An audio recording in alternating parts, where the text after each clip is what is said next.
As a chess player, I like to think that most of my decisions are well thought out and planned and made with intention. Well, last weekend, I made a spontaneous decision.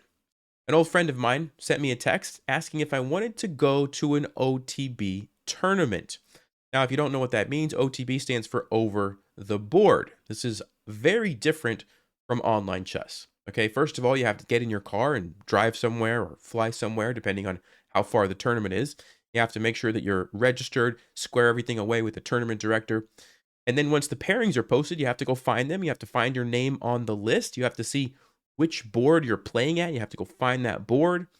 You have to sit down, and there's an actual physical person sitting across from you.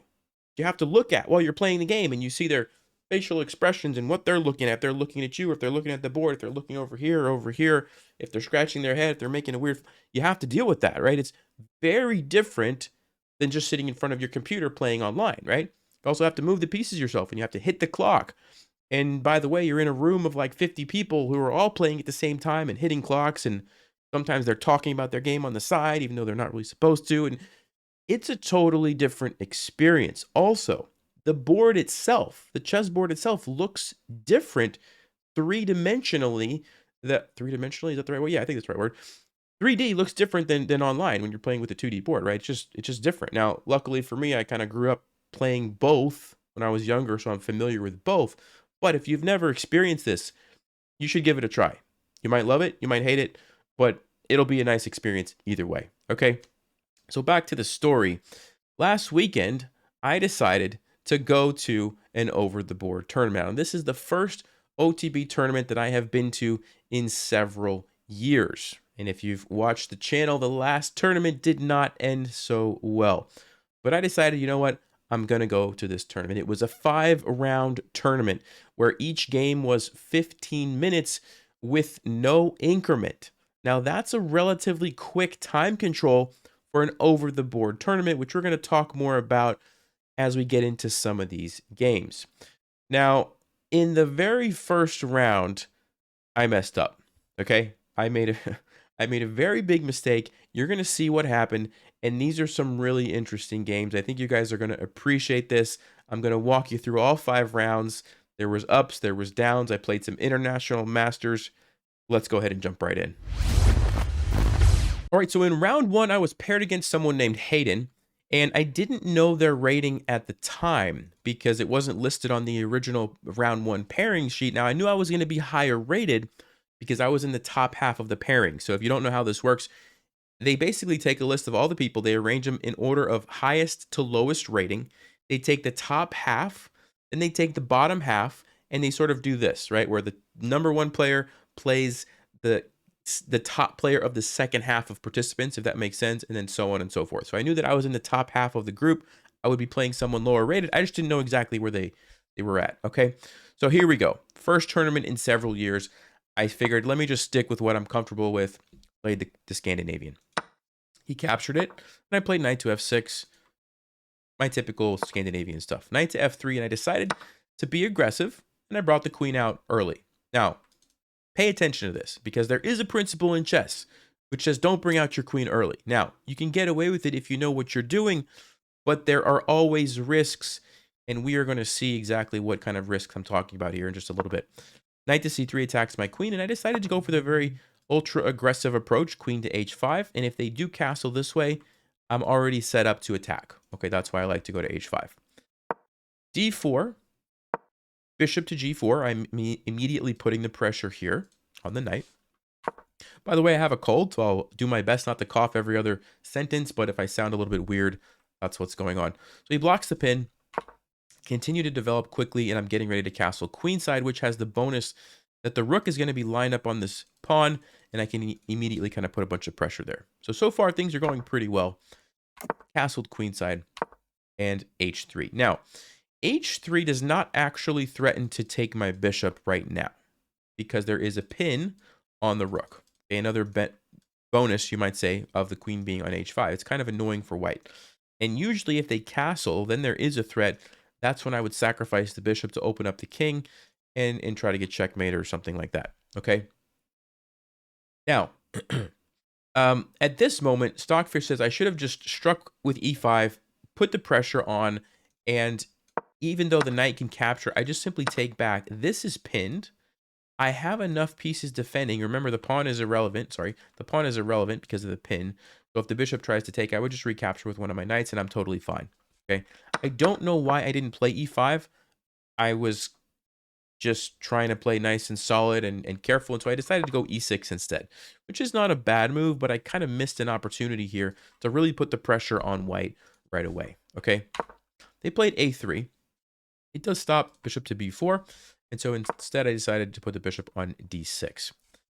They played queen to d3, and here I started to realize that my opponent was not likely to castle kingside, right? If they were going to do it, they probably would have done it pretty soon here. It looks like they're setting up to maybe castle this way. Now, this scared me a little bit for a couple of reasons. As soon as they castle this way, the pin on the rook no longer exists, because then the rook is going to be defended by the other rook. Which means what? Well, it means this pawn can move. It means now my bishop is threatened. And this is kind of a problem, because if I take here, the bishop recaptures. Now the white has the bishop pair. Both bishops are slicing across the board. I have to waste time moving my queen. Didn't really love that, right? Also, if the bishop goes back to f5, I have to watch out for this fork. Okay? And so I didn't really want to wait around until that happened. So I said, let me see what I can do before that happens. Let me just start with bishop to f5. Go ahead and gain the tempo now. White moves the queen. And the problem for me is this guy right here. There is a discovered attack just waiting to happen now. And my queen, believe it or not, is actually at risk of getting trapped. Because if you look carefully, I can't go this way. I've blocked it off. I don't have a lot of options back here. This bishop is taking away these options. The knight, there's not a lot of places for my queen to go to. And I started to kind of realize that. And I tried to play knight e4 thinking that, okay, I'm going to like initiate this trade. It's going to give space for my queen to maybe swing across the board. That's what I was thinking. But look what happens. He takes, and he plays a very, very powerful move here. Knight to e5. Now, you see how dangerous this is for my queen. My queen is blocked off. I can't go over here. And look at these bishops. Look at these bishops. I'm actually in pretty big trouble here already, okay? And this is the risk when you bring out your queen early and you put it in these weird places. Your opponent is smart and plays things correctly. Sometimes this can happen. And I realized that, like, I'm kind of in trouble here. So I played queen f5. I mean, what else am I going to do? You'll notice if I go somewhere like h4, I walk into this bishop g5 fork. Okay, so that's a big deal. So I played queen f5. And I was thinking that they might play g4. And my plan was probably going to be something along the lines of queen f6. And after bishop g5, I think I was going to just take the rook. Something like this. And at least get a bishop and a rook for my queen. The game goes on. Although this actually leads to a fork. So I think I was going to actually trade that first. Maybe, for example, something like this. I wasn't exactly sure how I was going to do it. Somehow I was going to take the rook and try to get at least a piece in return. I think there was a line that I did look at. I'm trying to remember what it was. Oh, you know what? Maybe it was... Yeah, I can't actually remember. But this is what I was thinking was going to happen. Didn't actually happen. They played instead bishop g4, which is actually, I think Stockfish says, is an even better option. Same idea, but you don't open up your rook. So I don't even have that as an option. And this is where I really realized that I had messed up, okay? My queen is in trouble. My queen is actually getting trapped, and there's nothing I can do about it. So this is a good lesson for you guys. When you're playing a game, something bad happens. You have to make the best of it. So you don't want to panic. You want to figure out, okay, something bad's going to happen. What can I get in return? So I said to myself, okay, my queen's getting trapped. I went queen f6, bishop g5. What can I at least get in return for this? And the best that I can do is to get 2 pieces for my queen, which is not, you know, the end of the world. Like, yeah, it's not good. You don't want to lose your queen, but 2 pieces is something. So I took here, and then I was planning after the bishop recaptures, take here. Okay, so I get the knight and the bishop, and I have some active pieces. I've got a thread here. I've got a thread here. Looks like I'm going to get a pawn as well, and who knows what might happen, right? So game goes on. My opponent castles to save this guy, but allows me to take this. Now I decided to throw in this little in-between move first to make the bishop leave. And then I recaptured the pawn. Okay, and my position's not terrible. I mean, this is a fast time control game, and I'm increasing the pressure. I've got a rook lined up here. I'm threatening the immediate knight f3, which will win the queen. Okay, I'm also threatening this. I'm threatening this. This guy is pretty annoying, so it's a tough position for white to be in. Okay, what they needed to do was get the queen out of this line somehow.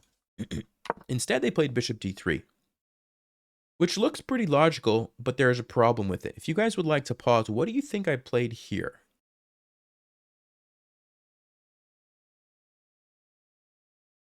Or if you had a chance to look at that, there's a really nice tactic here, and it has to do with the fact that the rook is actually going to be pinning the bishop once I move the knight. So the best way to take advantage of this is knight takes c2. I get rid of the defending pawn that defends the bishop. At the same time, I create the pin, and so the bishop can't take me. And if the queen takes my knight, you would walk into this fork. Okay, and I'm going to get a bunch of material here for that trade, right? So it's just a good move for me. And actually, Stockfish now says I have reclaimed the advantage. You can see the eval bar there. Okay, so here white kind of made a bit of a mistake, brought the rook over, trying to add a defender, but really it doesn't work because the queen is in the way first, and you really can't take that. And so I captured here with the bishop. It defends this, attacks here, and now it's just a winning position for me. Okay, and so don't give up. Even if you lose your queen, you try to figure out what can I get in return, and you play on. Okay, so game finished out, and my opponent actually was getting low on time, made a quick move, trying to get away from the rook, and actually blundered the queen. Okay, and then we played a few more moves, but then they ended up resigning right here. Okay, so I did win the first game. It was not easy, and it was not as I would have planned it. Obviously, losing your queen is not a great way to start a tournament, but I did get the win. All right, let's jump to round number 2. All right, round number 2, I was white playing against Advaith, if I pronounced that correctly, and I had actually talked to this person before the tournament even started, and they said they watched my videos. Okay, now the reason that's important is because as I was playing this game, I was worried that they knew what I was going to play, because if you've watched some of my videos, you'll know that I played this opening against the Caro-Kann a lot. And so I was a little bit afraid that, like, if I play this, maybe they've studied this, maybe they know exactly what I'm going to do and they have something planned. I didn't know, okay? But I was like, you know what? We're just going to try it anyway and see what happens. If I get surprised, I get surprised. So I did go for my typical gambit against the Caro-Kann, where I played bishop to c4, the one-heading gambit, okay? And luckily, they did seem a bit surprised here and didn't, like, just hit me with a bunch of stockfish moves. So that was nice. That being said, they did play it very, very well. Okay, they played the opening very well. So they decided here to trade and then go for the passive approach. Okay, there's nothing wrong with this. The more aggressive approach is bishop f5, which is probably a little bit better for black, but it does get very tricky. And e6 is, if you just want to play solid and avoid all the complications there, you can do this. Okay, obviously you have to deal with the bishop that's stuck, but it's a solid position. So I castled, played bishop e7. And I played queen e1. Now, this is a very common idea in this system where when the f-pawn is gone, you can use this diagonal to relocate your queen over to the king side. And a lot of times people are going to try to castle king side. That's a very nice way to attack on the king side. Okay, so that's what I'm doing here. They do castle. And I don't go queen h4 right away, because I am going to be walking into this discovered attack. So I played bishop to d3 first. Bishop's not doing a lot on this diagonal anyway. It's very solid, right? But here, now I'm threatening to create a checkmate threat. And you could see the difference here. For example, let's say they just play a random move. If now they try to take advantage of this discovered attack, notice I have a follow-up checkmate that I wouldn't have had before. So that's why I decided to put the bishop there first, okay? So black plays knight bd7, and now I play queen h4. Same thing. We're going for checkmate if we can figure out how to get rid of the knight. Black plays c5, which is smart. Okay, the general principle is if somebody's attacking on the flank, you want to counterattack in the center, and that's what black is doing here. So very nice move. Bishop g5. I'm increasing the pressure on the knight, also adding some, threats here. So for example, if black is not paying attention, and let's just say plays a random move like b6, I can actually take here with my bishop. And the point is that if the knight takes me, I have this bishop fork here. Okay, so black wisely defends against that by playing rook to e8. There's no longer a fork there. If I tried this now, they would simply take me, and I'm just losing a piece, right? So I said, okay, let me go knight to e4. And my threat is simple, right? If black just plays a random move, I'm going to take, and then I'm going to invade with my queen. Now, it's not checkmate. They can actually escape, and the game is going to go on. But still, it's kind of scary for the black king, okay? So knight to e4. Black decides to trade. And I wanted to take with the queen so that I could meet f5 with like queen takes e6. The problem is the queen is defending my bishop. So if I take here, black says, thank you very much. And by the way, you're not checkmating me. I'm just going to run and hide. And guess what? Now my queen's under attack and black's actually winning. Okay. So that wasn't going to cut it for me. I said, okay, I got to take with the bishop. But now there's f5, which shuts down my checkmate threat. Okay. I go back. Black takes on d4. And at this point, I said, all right, my checkmating threats are not really working out. And a lot of times what happens if you're doing this, you're attacking, you're trying to create these threats. If they don't work, you have to transition to something else, right? So that's what I did here. I said, okay, let me transition to what else can I focus on? And I noticed that I have all these open files and some of these pawns might be targets. So that's what I decided to take advantage of. So I traded, captured here with the queen. And then after queen c5, I brought my rook over. Okay, and I'm lining up on these guys, I'm down a pawn at this point because I did gambit it earlier. So I'm trying to get my pawn back, essentially. Okay, so black decides to trade, go into the endgame, and knight to f6. Now, knight to f6 unleashes the bishop, so they defend here. And temporarily, everything is defended. However, I played the move bishop c4, and this gets very tricky for black because now you have another attacker here, but there is a secondary threat, if you guys want to pause and identify it. That's correct. I'm also pinning the pawn, which means this is another target now, right? Because this guy's pinned. So black has to figure out how to deal with that, and they don't choose the right option. They play the move king f7. Now, Stockfish says the best thing to do is just play g6. You defend this guy. You give me this pawn, and then you just trade, and we go into this equal endgame. You play king g7. It's pretty equal. I do have the bishop, which is nice, but I mean, at the end of the day, it's just very equal, okay? You give back the pawn and you just go into the equal endgame. However, black tried to hold on, played king f7, but even though they deal with this threat, they don't deal with this one, and I was able to just capture this pawn. Okay, so now I've got my pawn back, and I have a nice target here on e6, all right? So rook to d8. I wasn't sure what to do, but I said, let me just go ahead and fight for control of that file. This rook is out of the game temporarily. This is the only one black has. So if they decide to trade, I'm pretty happy because now I'm the one who has the active rook. Okay. They do trade. And then they played king to g6. Now king g6 gets out of the pin. So my knight is under attack from the pawn here. So I decided to go knight to d6. Now, at this point in the game, the biggest thing that I have going for me is the fact that this rook is not in the game, right? And this bishop, really.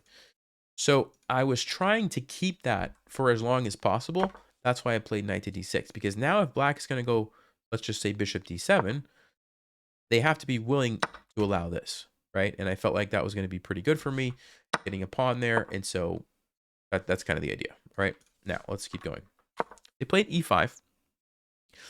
And is this the moment? Let me see if this is the moment. No, not yet. I played rook e1, lining up on the pawn. It's a weak pawn now, so I lined up on it. I played knight to d7. And here I missed an idea that Stockfish finds. You can see the eval bar is very high there for white. Why is it so high? There's a Stockfish move here if you would like to pause. All right, if you had a chance to look at that, the move is bishop to d3 check. And I didn't understand how powerful this move was. I did think about it. And I thought, okay, I guess the king's just going to move to h6. Not really sure what my follow-up was going to be. But look at what Stockfish finds. Knight to f7 check. Now you'll notice this is controlled. This is controlled. So the king only has one move. You have to go here. And then Stockfish says you bring the rook up. And basically we're hunting the king with these three pieces. And the king actually is in danger of getting checkmated. For example, if you play knight f6, I take here. And the king comes up. I play g3. And there's just checkmate. Bishop e2, knight g5. Look at it. This is amazing, right? So I underestimated the power of this, right? And if I would have noticed that, I would have played bishop d3. But in my mind, I was thinking like, I'm not going to be able to checkmate with just these pieces. Actually, I could have, okay? So what I did instead was play bishop to e6, trying to kind of keep the pressure here and keep black's pieces tied up, right? They played king f6, taxed my bishop, and I decided, let me go ahead and trade. I felt like I was winning the pawn. Yes, you could see it's a slight advantage for me, but not nearly as good as the other option. Okay, but game goes on. Knight c5 attacks the bishop. They save the bishop. I play b3. They cannot take my pawn. Do you guys see why? Well, if they take the pawn, they no longer defend this square and they walk into the fork, okay? And so because of that, black decides to play rook b5, trying to attack here first. I trade off the knight for the bishop to avoid losing a pawn, and we go into this endgame where I have one extra pawn. Now, even though I only have one extra pawn, this guy is not really going anywhere. I've got it blockaded. My king is right there. And these two pawns are very dangerous for black. They're connected. They're not both passed. This is a passed pawn, but this could become a passed pawn if we trade. But this is going to be very difficult for the rook to stop. So I felt like this was a pretty nice endgame for me. Okay. The rook comes over. I play a4, saving the pawn. Rook comes back. I play c4, saving the pawn. Rook goes back. And I thought just briefly about playing b4. But what do you guys think is the problem with this move?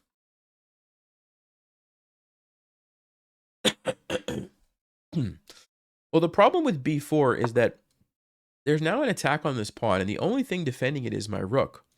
But after king f5, guess what? I have to move my rook, and I don't have a lot of options. If I want to defend the pawn, I have to go all the way over to h4.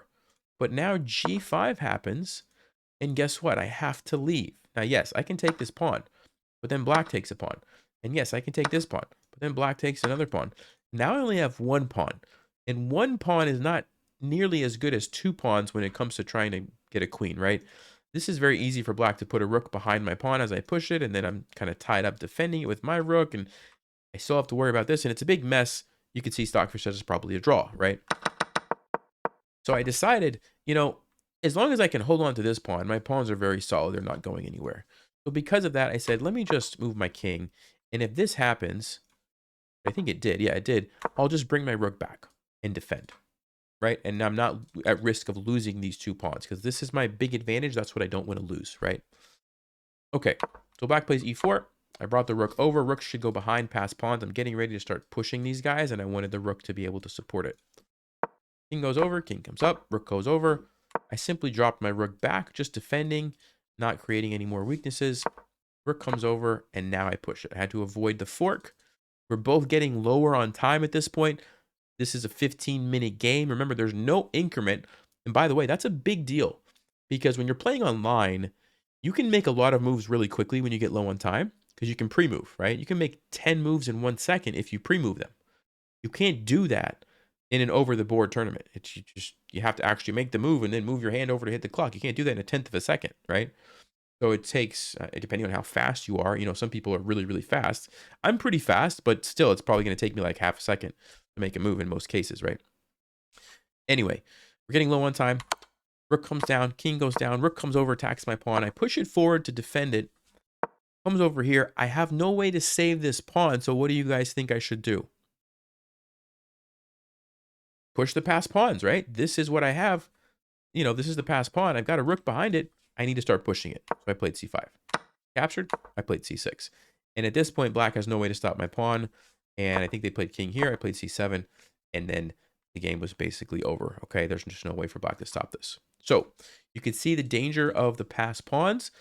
And yeah, it was a pretty good game. It was a good game to my opponent.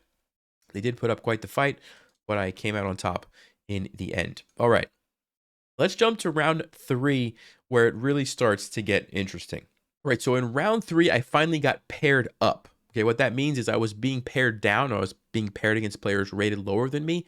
And in round 3, because I kept winning, I was finally paired up against someone higher than me. Okay, international master Zurab. I don't know how to pronounce his last name, so I'm not even going to try. He actually has a YouTube channel. Just started posting again recently. I'll link it in the description if you want to check out and see who my opponent was in this game. But very strong player. Obviously, international masters are a couple steps up from national master.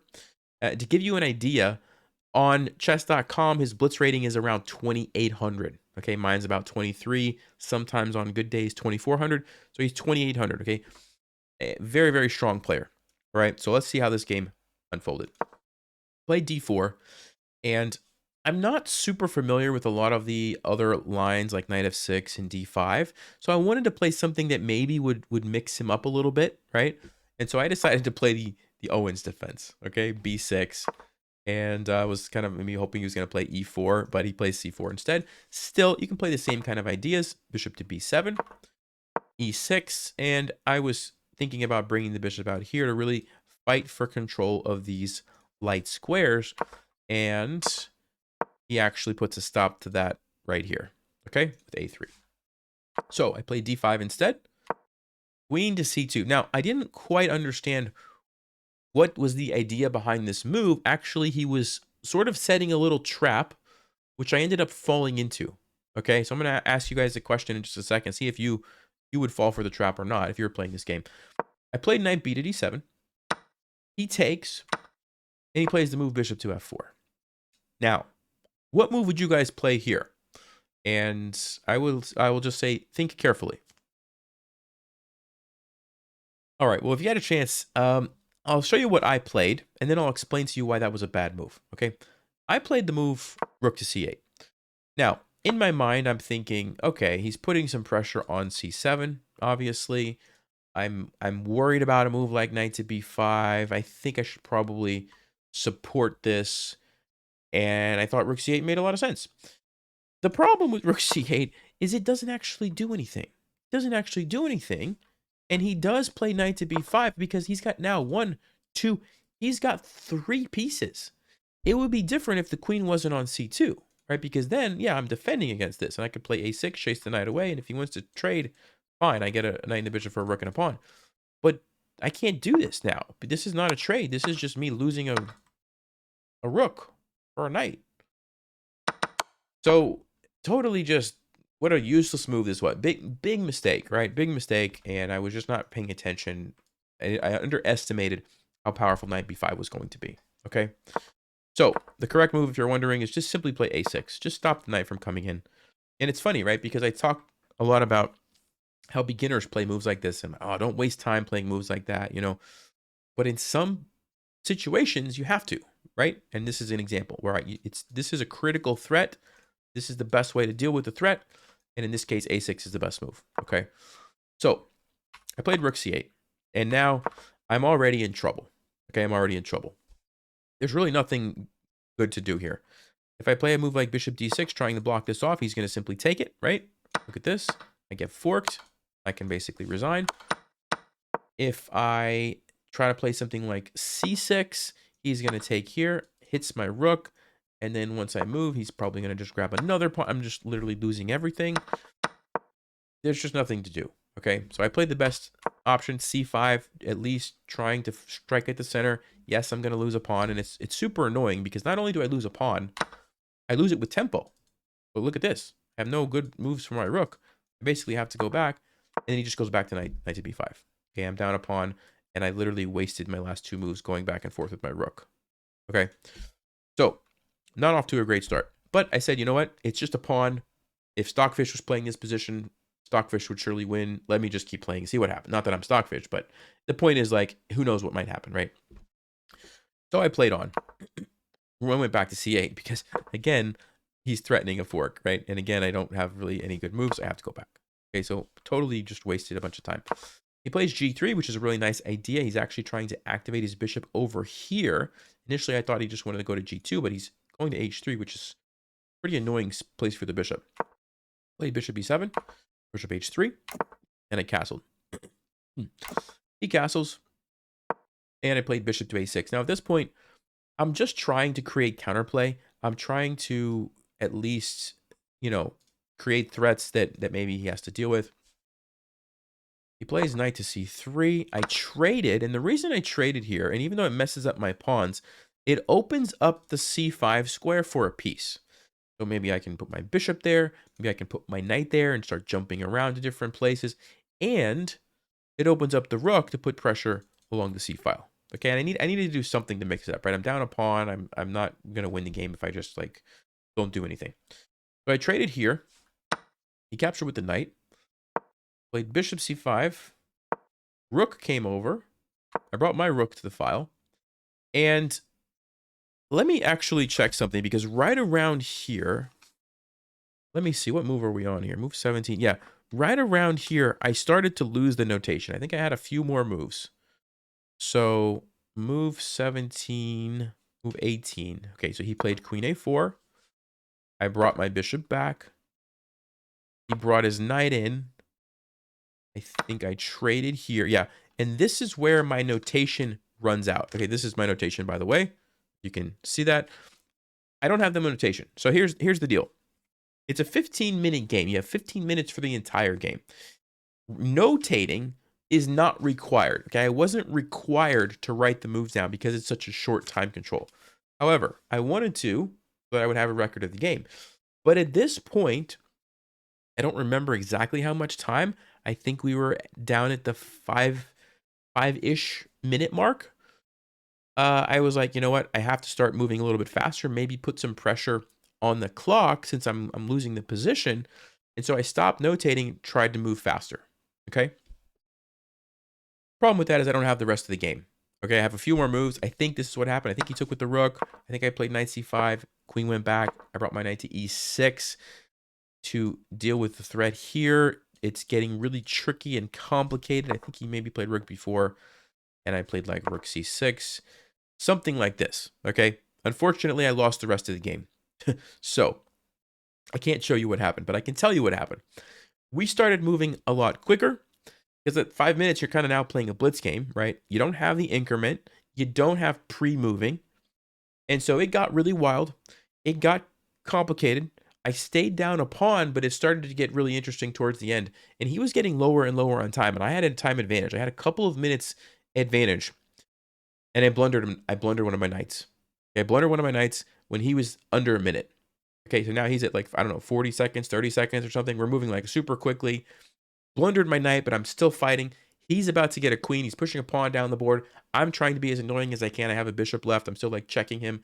He's moving around. He gets the queen. He's getting lower on time. He's down to like, I don't know, 10 seconds, 15 seconds. He's about to run out of time, but he does have the queen. He's trying to checkmate me. I'm running around with my king, trying to survive. And I get checkmated when he has 3 seconds. 3 seconds left on the clock, guys. If I didn't blunder the knight, I think I would have had a chance to probably win on time. It's kind of a lame way to win, but it's, you know, it's that's what it is. It's time game. Anyway, he won. He checkmated me. 3 seconds on the clock. And like I said, this is over the board. So 3 seconds is not as long as it is on, you know, on chess.com, right? On chess.com, you can pre-move a bunch of moves in 3 seconds. Can't do that in over the board. So super, super close. It was down to the wire, and really exciting game. I wish I wish it was recorded or something I could show you, but that's what happened. All right. So we ended up losing, and yeah, I mean, international masters, they're really, really strong players. So, okay, let's go to round number 4. Oh, by the way, before we go to round number 4, I am going to link his channel in the description. If you want to check out who my opponent was, you can see that there. Okay, let's go to round number 4. All right, so in this round, I was white playing against Mokshith, 1640. And let me show you how this game went. So he played the Sicilian. I played my bishop to b5 lines that I'm pretty familiar with. g6, I castled. And I played c3. So what I've been doing lately is instead of putting my knight on c3, I've been putting the pawn there as a way to kind of counteract this bishop. And you add more support to the d4 square, okay? That's what I did, d4. Get both pawns in the center. And now the knight comes to c3. All right, knight to f6, rook to e1, very useful square for the rook to be on. It not only defends, but if I need to push this forward and maybe trade this off, we can open up the e-file for the rook. Castles, played bishop to f4. Now, this move, I kind of was feeling like it maybe wasn't the right place for my bishop. I just wasn't totally sure. I felt like in some cases I wanted to push this forward and I needed the extra support on the pawn. Okay, so like for example, if I push e5 immediately, let's just say takes, knight g4, there's an awful lot of pieces hitting that pawn. And I thought maybe that I might be in trouble. Now, Stockfish actually says this is actually totally fine for me, and I should have just done this. But I thought I would play bishop f4 first, although it's, in hindsight, not the greatest decision. He goes a6. I wanted to save my bishop, which maybe wasn't the best decision because black actually got into a nice position here. Plays bishop g4. And now there's a threat on my d-pawn. Okay, and this is actually pretty annoying because if I don't do anything, like let's rook c1, he's just going to take here. And I can't take back with the queen or I just lose my pawn, right? You see the issue here. And so I decided to play queen d2, getting out of the pin. But by doing that, I'm committing that he can take here and I have to recapture with the pawn. It's going to open up my king, which is not ideal, right? And that's what happened. Okay, king gets exposed. He plays knight to h5, very good move. And I'm actually in trouble at this point. My position is not very good, okay? My king is exposed. My center is not as powerful as it looks. It actually is coming under fire here, right? And so I go back to defend. Stockfish says the best move is bishop g5, which totally don't understand this one. I guess you're just supposed to give up the pawn and go on. Anyway, my human brain was telling me I should probably save the center pawn, so I played bishop e3. Queen to d7, and something really interesting happens here, okay? I played the move king to g2. Now, why did I play such a move? I didn't want to just allow the queen to invade my position so easily. Queen to h3. And I thought, okay, let me just use the king to control that. However, I opened myself up to a killer blow here. If you guys want to pause, black has a fantastic move here, which my opponent did not find in the game.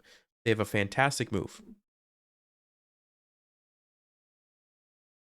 All right, if you had a chance to look at that, the move is bishop takes d4. Actually, you could really do it either way, but Stockfish has a little better to take with the bishop. Basically taking the pawn, which it looks like it's defended 2 times. It's only attacked 2 times. What is going on here? I'm just going to take a free piece. Thank you very much. Thank you very much. Why would black do that? Oh, right, because there's checkmate. There's a forced mate in 5 after this. It looks like I'm going to be able to maybe go here and hide in the corner, but no. Queen h3 threatens checkmate. If I defend, I still get checkmated like this. And there's nothing else I can try. If I try to run away this way, doesn't matter. Check. The knight stops me from escaping. Checkmate. Okay. And if I go simply straight back, again, queen h3. There's checkmate, and there's nothing I can do to stop it. So, that was amazing.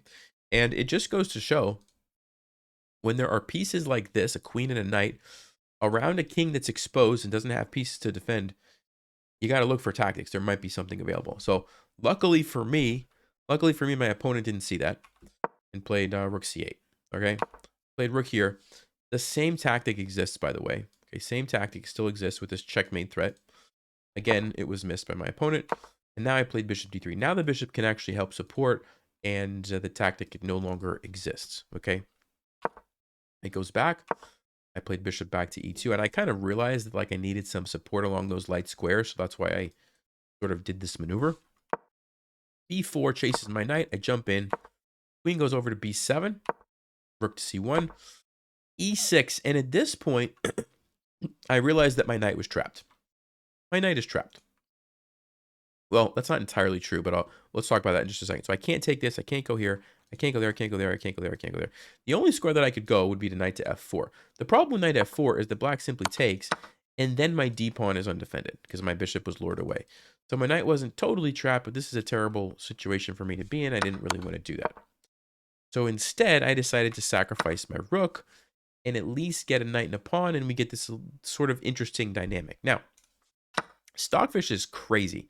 Stockfish is absolutely wild. It says the move is queen to d3, giving up this knight so that I can take here, and somehow I'm putting pressure on black and I'm going to get my piece back because the rook has to like move, and then you could take, I mean, I don't even know. Stockfish is just ridiculous. I never in a million years would I have thought of the move queen d3 here.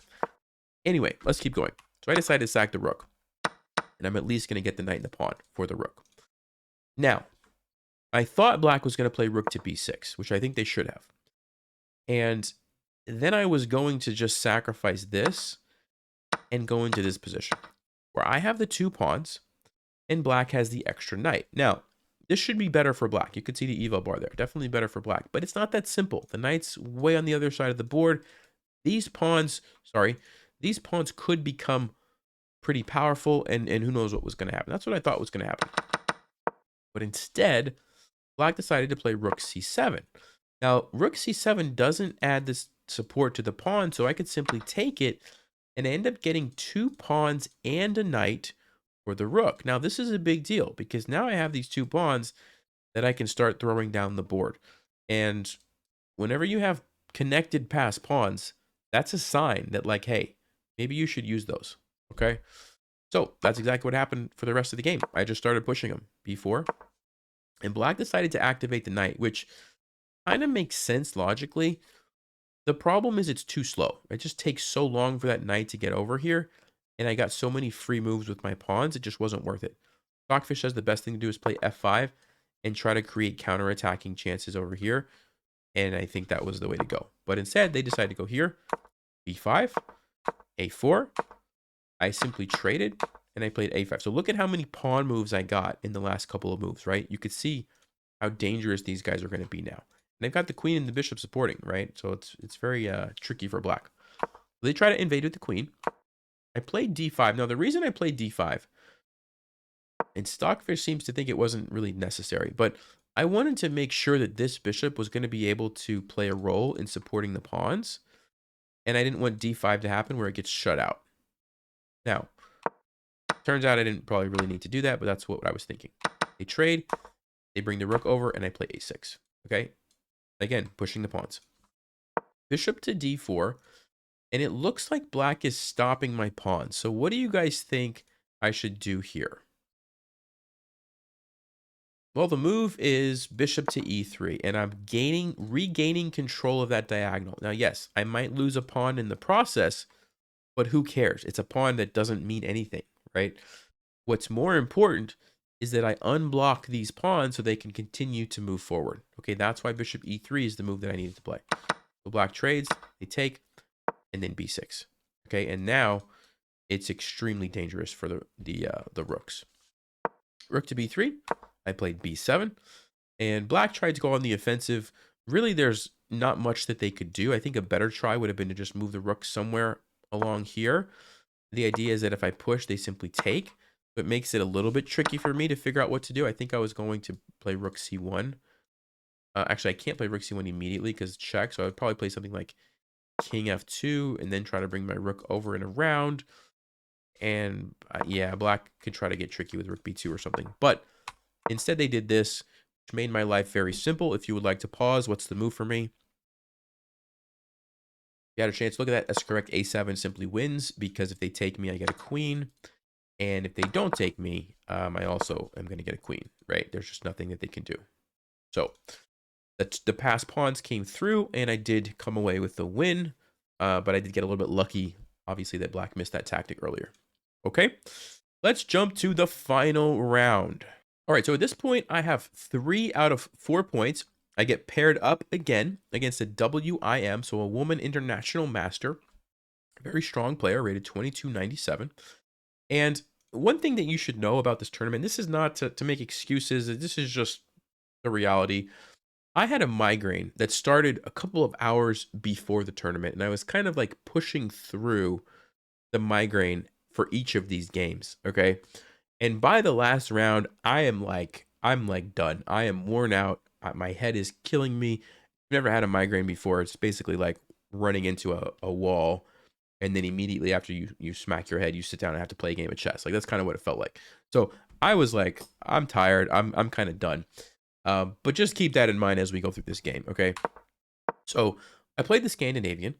She took it, and then played this really annoying move, bishop to b5 check. Now, the reason bishop b5 check is such an annoying move is because you're forced to either give up another pawn here, which is you can do, or if you block, usually they just go back. And your bishop is kind of in the way, actually, right? Because your queen can't come out. It's just kind of awkward, right? So I said, all right, fine. I'll just play c6 now. And if they take, I'll, just develop my pieces quickly. She decided to not do that, and then I simply recaptured. So we get a pretty equal position. 3 castles. I play knight c6, d4. bishop to g4, and I'm pretty happy with how the opening went, right? I'm in an equal position, I think, at this point. h3, I drop back, b3, e6. She develops her bishop here. I develop my bishop. Okay, again, opening has pretty much been a success. c4, and I decided to go ahead and trade. Now, this is called, what is this? I think this is called the hanging pawns structure, if I'm not mistaken. And it's a very interesting pawn structure because on one hand, it's very nice for white, right? You've got this wall of control. It's very annoying. You could push forward either way. But at the same time, they're on half open files where I can put my pieces and they can become targets. And you have to be careful. You might just lose both of those pawns if you're not careful, right? So it's an interesting dynamic. And I thought, I think I'm in a pretty nice position to maybe take advantage of this. And so I decided to go for that. I castled, played knight to c3, and I brought my rook over. Okay, so kind of, again, just continuing to keep the pressure on those pawns. Now she plays the move rook c1, and I noticed something about rook to c1.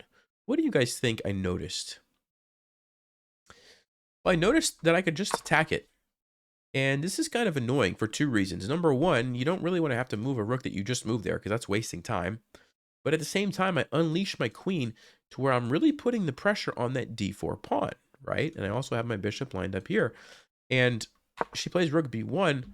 And sure enough, I took here, which Stockfish agrees with. And now what you'll notice is one of those hanging pawns is a weakness. Or it's a free pawn, essentially, for me. And I can take it, okay?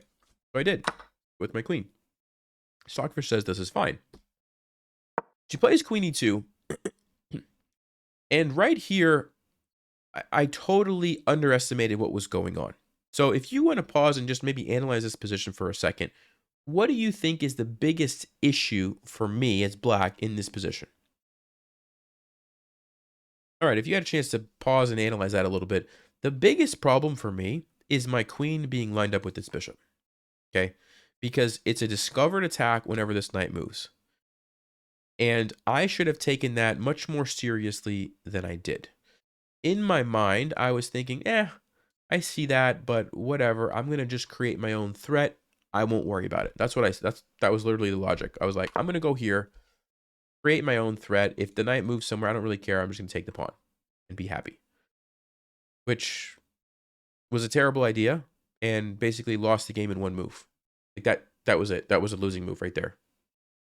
It's over now. You see the eval bar, right? Look at that. From a slight advantage to, yep, you're losing.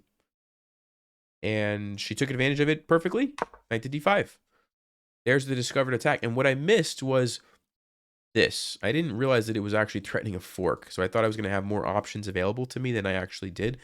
But this is this is a fork. I have to deal with the queen. There's also this. I'm just losing. Because initially I thought, well, I'll just be able to take here and be happy. But then I realized, wait a second, 97 check, and I'm just done for. And so I ended up playing queen c5 to try to defend, but the bishop's now undefended. I lose my bishop. We played a few more moves, and she finished me off in style here with knight takes e6, which leads to a simple checkmate. All right, so really bad game. Like I said, I did have a migraine, and so I think that played some into it. I was not as crisp and as clear as I probably normally would be. But yeah, I had a nice position and just ruined it by underestimating the power of this discovered attack. And you can really see how dangerous it is when your queen gets in the wrong space like that. So lost the last round, got 3 out of 5. Overall, it was pretty fun, pretty good tournament. Let me know what you guys think. Did you enjoy this video? Did you enjoy the recap? Would you like to see me play more over the board tournaments? And yeah, thanks for watching. See you next time. Stay sharp, play smart, take care.